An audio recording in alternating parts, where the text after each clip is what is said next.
आज 26 नवेम्बर 2025 খ্রিস্টাব্দ বুধবার সকালবেলা আমরা ভগবানের সেবা পূজা করেছি এবং বাল্যভোগ রান্না করেছি। করে ভগবানকে বাল্যভোগ দেওয়া হয়েছে। এদিকে আবার মধ্যাহ্নকালের রান্নার ব্যবস্থা করা হচ্ছে। আজকে যেহেতু অষ্টপ্রহর নামযজ্ঞ বিশ্রাম, নগর সংকীর্তন, মহাপ্রভুর ভোগরাগ মধ্যাহ্নকালে এবং ভোগরাগ অন্তে, আরতি অন্তে মহন্ত বিদায়, দধির্বাণ্ড ভঞ্জন, তৎসঙ্গে বৈষ্ণব সেবা, সাধু সেবা। তো সেই উপলক্ষে আমাদের 3 জায়গায় রান্না হচ্ছে। এক জায়গায় হলো সার্বজনীয় গ্রামবাসীদের জন্য রান্না হচ্ছে। এক জায়গায় যারা কীর্তন করেছেন কীর্তনিয়াগণ এবং মন্দিরের সেবকগণ যারা আছেন তাদের জন্য হচ্ছে। আর এক জায়গায় আমাদের নিজেদের সেবিত বিগ্রহের রান্না বান্না হচ্ছে। তো এখন আমাদের আরতি চলতেছে, এদিকে হরিনাম সংকীর্তন কীর্তন চলতেছে, এদিকে আরতি চলতেছে। আপনারা দর্শন করতে পাচ্ছেন। এখন আমাদের সকালবেলার সিঙ্গার আরতি হচ্ছে। ভগবানের ভোগ দিয়ে তারপরে সিঙ্গার আরতি করা হচ্ছে। সিঙ্গার আরতি অন্তে প্রসাদ গ্রহণ করে আবার মধ্যাহ্নকালের রন্ধন কার্য আমাদের আরম্ভ হবে। এবার আমাদের আরতি কার্য হচ্ছে ধূপ, দীপ, শঙ্খ, বস্ত্র, পুষ্প, এই কোটি দিয়ে শীতকালে আরতি করতে হয়। শীতকালে চামর এবং পাখা ব্যবহার করা নিষিদ্ধ আছে মহাজন জনাগত সপন্থা অনুসারে। কেউ বা কর্পূরবাতি দিয়ে আরতি করে থাকে, কেউ বা ঘৃত প্রদীপ, কেউ বা 1 প্রদীপ, কেউ বা পঞ্চপ্রদীপ, বা কেউ বা তুলসীর ডালের মধ্যে, শুকনো ডালের মধ্যে তুলা পেঁচিয়ে ঘি দিয়েও আরতি করিয়ে থাকেন। হরিভক্তি বিলাসে এই সমস্ত আরতির মাহাত্ম্য কথা বর্ণন করেছেন। আমাদের ভক্তিমতী মায়েরা দেখেন সবজি আমানি করতেছেন দুপুরবেলা রান্নার জন্য। সদাচারী প্রসাদ বুঝি বৈষ্ণবগণ আসবেন, তাই তাদের জন্য একটু বিশেষভাবে রান্না করা হচ্ছে। যারা সদাচারী প্রসাদ বুঝি তারাই সবজি আমানি করবে, তারাই রান্না করবেন, তারাই ভোগ দিবেন, তারাই প্রসাদ পাবেন। এটাই তো শাস্ত্রের বিধান যে মৎস্যভোজী লোকের হাতে রন্ধন খাবেন না। মৎস্যভোজী লোক যদি ভগবানের ভোগ নিবেদন করে সেই প্রসাদও গ্রহণ করা যাবে না, ইত্যাদি ইত্যাদি শাস্ত্রে আমাদের বহু বাক্য নির্দেশ করে গিয়েছেন। তাই যারা পূর্ণ দীক্ষা প্রাপ্ত হয়েছেন, যারা সদাচার পালন করেন, তারাই ভগবৎ সেবার যথার্থ অধিকারী বা উত্তম অধিকারী বলা হয়েছে।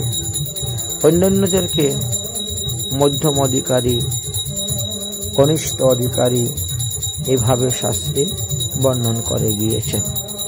প্রত্যেকের শ্রদ্ধা, ভাব, ভক্তি, প্রেম ইত্যাদির উপরে নির্ভর করে এই ভজন সাধনগুলা। যার যার নিষ্ঠার প্রতি, শ্রদ্ধার প্রতি, আসক্তির প্রতি, রুচির প্রতি বর্ণন করে গিয়েছেন শাস্ত্রবাক্য মহাজনগণ। আমরা যথার্থভাবে শাস্ত্রবাক্য পালন করার চেষ্টা করি। তাই লেখা আছে যে কার্তিক মাসের রাস পূর্ণিমা হইতে গৌর পূর্ণিমা পর্যন্ত পাখা, ময়ূর পাখা দিয়ে বাতাস দেওয়া নিষিদ্ধ, বা চামর দিয়ে বাতাস দেওয়া নিষিদ্ধ। এত ভিন্ন অন্য সময়ে আমরা এগুলা ব্যবহার করে থাকি। তো সেই মহাজনগণ রীতি অনুসারে, শিষ্টাচার অনুসারে আমরাও আমাদের ভগবানের ভোগ রাগ করার পর বাল্যভোগ আরতি করা হচ্ছে। আরতির পুষ্প ভগবানকে অর্পণ করা হবে এবং যেভাবে পদ্ধতি আছে সেই পদ্ধতি ক্রম অনুসারে আমরা ভগবানের সেবা পূজা করে যাচ্ছি। ভগবানের সেবা পূজা অন্তে গুরু পূজা করা যায়। আগে একবার গুরু পূজার বিধান আছে, বা অন্য সময় যে যখন সময় পায় তখন সে এসে গুরু পূজা করতে পারে। প্রতিদিনই করা যায়। গুরুদেব যদি সাক্ষাৎ আপনার গৃহেতে আসেন তাহলে চিত্রপটে তার পূজা করার চাইতে সাক্ষাৎভাবে তার কপালে চন্দন, মস্তকে ভগবত প্রসাদী ফুল তুলসী, গলায় ভগবত প্রসাদী ফুলের মালা অর্পণ, ভগবানের প্রসাদী ধূপ দীপ দিয়ে গুরুদেবের মুখমণ্ডল আরতি করা হয়ে থাকে। গুরুদেবের চরণে কোনো পূজার পদ্ধতি নাই, আমাদের মহাজনগণ সম্পূর্ণভাবে নিষেধ করে গিয়েছেন। কোনো তীর্থের জল, গঙ্গার জল, তুলসী পাতার জল বা ফুল কখনো গুরুদেবের চরণে দেওয়া যাবে না। সাধুগুরু বৈষ্ণব যদি আপনার গৃহেতে আসেন তাহলে সাধারণ টিউবওয়েলের জল, আমানিয়া জলের দ্বারাই তাদের পদধৌত করতে পারেন, আর ভগবত প্রসাদী দ্রব্য দ্বারা তিনার পূজা করবেন। এটি হলো আমাদের মহাজনগণগত সপন্থা। মহাজনগণ যেভাবে করে গেছেন সেইভাবে। গুরু সেবা দুই রকম হয়ে থাকে, একটি প্রাসঙ্গরূপী সেবা এবং একটি পরিচর্যারূপী সেবা। এই পরিচর্যারূপী সেবা, প্রাসঙ্গরূপী সেবা, দুই রকম সেবার দ্বারাই আমরা গুরুদেবের কৃপা লাভ করতে পারি। তো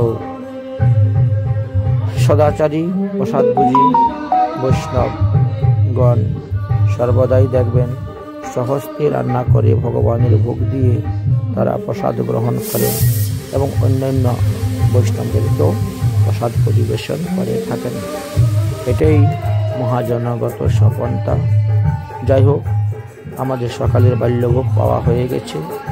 এবার মধ্যাহ্নকালে রান্নার জন্য প্রস্তুত হচ্ছে, মশলা বাটা হচ্ছে, এদিকে সবজি আমানি করা হচ্ছে। আমাদের এদিকে পায়াস রন্ধন বসানো হয়েছে, পায়াসের রন্ধন হচ্ছে, পায়াস কার্য চলছে। 5 রকমের ভাজি, ডাল, রসা, চাটনি, ক্ষীর, পাঁপড় ভাজা, মটর, পনির, আলু, রসা ইত্যাদি। তার মধ্যে আবার নগর সংকীর্তনের পরিক্রমার লোক হরিনাম মন্দিরে কীর্তন করতে সব দিকে সব মন্দিরে সবার ঘরে গিয়ে দর্শন করতে আমাদেরও রান্না হচ্ছে। মুরগি তারা এসে পৌঁছেছেন, তো তারা আমাদের বিগ্রহ দর্শন করে, গান বাজনা কীর্তন করে মনের আনন্দে তারা যথাস্থানে গমন করলেন। তারপর আমরা মধ্যাহ্নকালীন ভোগ ভগবানকে নিবেদন করেছিলাম। তো এই পর্যন্ত সকাল থেকে মধ্যাহ্নকাল পর্যন্ত আমরা আজকের দিবসে যে সমস্ত সৎকর্ম অনুষ্ঠান করলাম তার কিছুটা ভিডিও আপনাদেরকে দর্শন করাইলাম। জয় রাধে, শ্রী রাধে, তাই গৌর হরি, তাই গৌর হরি।